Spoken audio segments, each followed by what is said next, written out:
The U.S. commercial auto insurance sector continues to underperform compared to the property casualty industry as a whole. A recent Best Market Segment report revealed an underwriting loss of about $2.9 billion in 2016, nearly quadrupling what this level was just 5 years ago.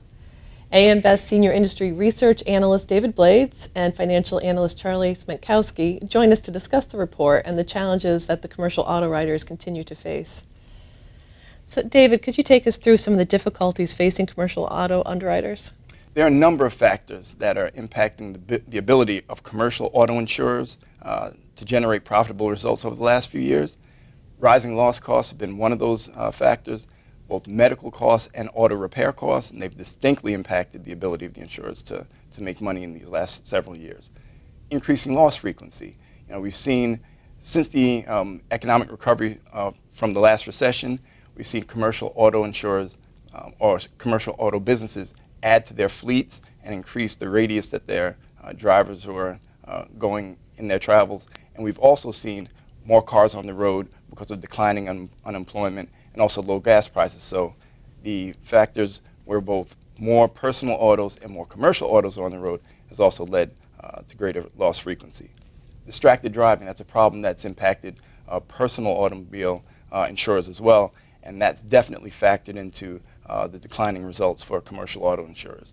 I think one of the main things has been the inadequate initial loss estimates for claims that have impacted commercial auto insurers. So the need to add to their reserves in forthcoming years for prior year's reserves has definitely had an impact on current year underwriting results.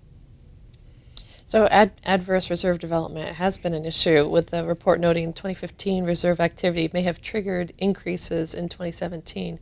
How is that affecting the operating results for the segment? Well, definitely. The need for commercial auto insurers to add to the initial reserves that they put forth for prior year's claims has definitely had an impact on current operating results, and that's definitely been a key problem that they've had to deal with.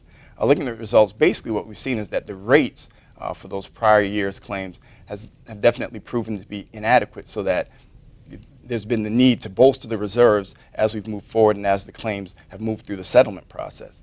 In addition, from an economic perspective, commercial auto insurers are probably a little slow in recognizing in their pricing the macroeconomic factors that kind of foreshadowed the country coming out of the economic recession at the end of 2010, 2011. I think combined with the rising loss costs, again, claim settlement costs and also legal costs, all of those factors have gone into the need for, or have caused adverse development in succeeding years, and that's definitely had a negative impact overall on commercial auto insurers.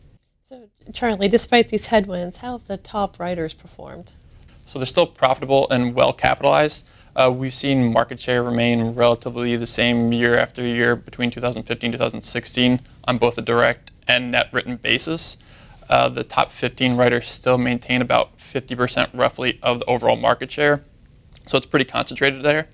When looking at the entire portfolio for companies in 2016 on their combined ratio compared to the commercial auto combined ratio, we only found that 2 of the commercial combined ratios were below the break-even point of 100, as opposed to 8 writers in the overall portfolio being underneath 100 of the break-even. As David and I looked through the commercial auto segment, we also found out that writers are offering commercial auto kind of as an ancillary product to get more business in the door. So they'll write commercial auto knowing that they'll receive maybe a smaller profit margin or maybe even a slight loss, but making up on another end, writing a different line of business. So on average, commercial auto writers have raised rates every year since 2011. Has that been enough?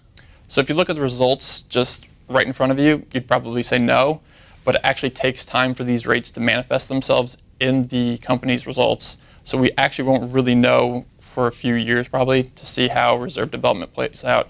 As David alluded to before, that right now it's not looking very good.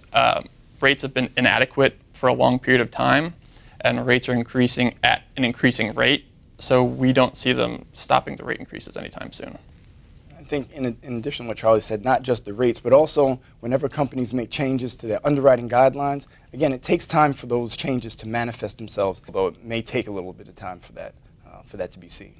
Another factor, companies have to look at how medical rates have been going up for all different kinds of surgeries and prescriptions of medicine to combat any illnesses or injuries people driving cars are incurring.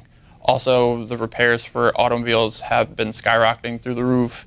They need to figure out a way to adjust for that cost. David and Charlie, thank you so much for speaking with us today. No problem. Thank you. To see a full copy of the report, visit ambest.com. For AM Best TV, I'm Meg Green.